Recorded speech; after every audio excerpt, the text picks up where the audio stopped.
There are different types of mosquitoes. We have a number of types here. We have the usual normal nighttime biters, and they're the ones that we're not too concerned about.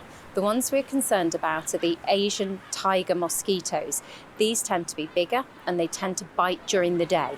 We've heard of diseases that can be transmitted by these. Recently, the GHA said it was monitoring developments due to the high risk of transmission in nearby Spain of the West Nile virus. So how much of a risk is that in Gibraltar at the moment? So we do have tiger mosquitoes here, but we've had no human confirmed cases of West Nile virus here. That being said, we remain vigilant and we ask the population to think very carefully about prevention. And by that I mean, think about if you're walking your dogs, for example, by water, by marshland, think about prevention. Think about using insect sprays, perhaps using long sleeve clothing, and just be aware of the risks. What are the best ways for people to avoid getting bitten in the first place? Firstly, be aware that it is a risk. Secondly, think about insect repellents. The gold standard is an insect repellent that contains DEET, typically of about 20%. That's the gold standard in terms of prevention. You can also think about netting for your windows, and in other countries they also think about mosquito nets for your beds as well. So all of those measures do apply to us here. And how can people help prevent the spread of the population of mosquitoes themselves by not giving them the ideal habitat to grow in?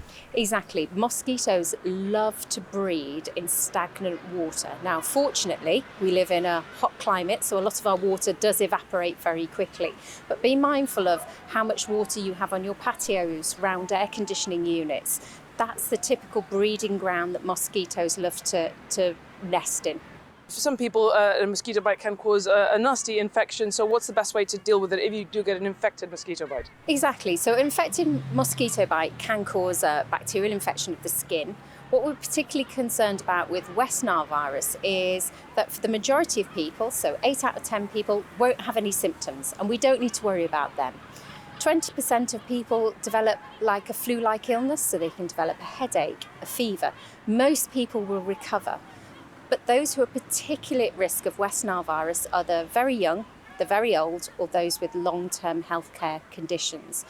If you've been bitten and still feel poorly, and by that I mean systemically poorly, so very high fever, flu-like illness, then seek advice from your GP or A&E.